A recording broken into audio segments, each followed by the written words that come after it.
মানবজাতির সূচনা নিয়ে আল্লাহ তাআলা পবিত্র কুরআনে বলেছেন যে তিনি মানুষকে মাটির উপাদান থেকে সৃষ্টি করেছেন এবং এক নিরাপদ আশ্রয়ে তাকে বেড়ে ওঠার ব্যবস্থা করেছেন।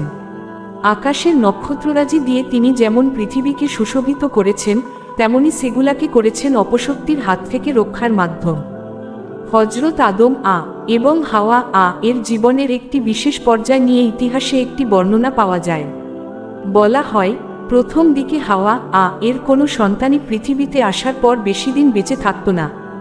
এই কঠিন সময়ে ইবলিশ তার কাছে এসে এক অদ্ভুত প্রস্তাব দেয়। সে বলে, যদি তুমি তোমার সন্তানের নাম আব্দুল হারিস রাখো, তবেই সে বেঁচে থাকবে।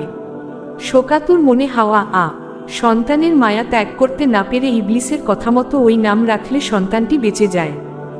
তবে ইতিহাসের বিশ্লেষকরা মনে করেন এই ঘটনাটি আল্লাহর সার্বভৌমত্বের পরিপন্থী।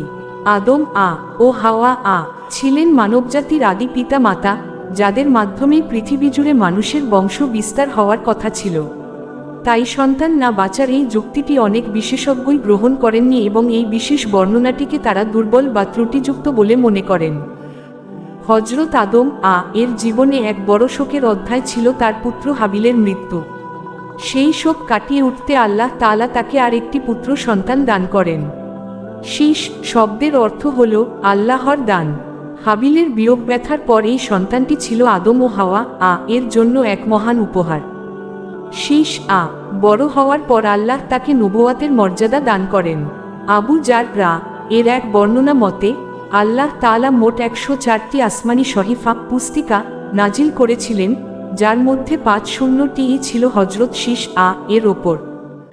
যখন হযরত আদম এর বিদায়ের সময় ঘনিয়ে এল, তিনি তার যজ্ঞপুত্র শীষ কে কাছে ডাকলেন। তিনি তাকে দিন ও রাতের বিভিন্ন সময়ের ইবাদতের নিয়ম শেখালেন এবং জীবন পরিচালনার জন্য মূল্যবান অসিয়ত ও নসিহত করলেন।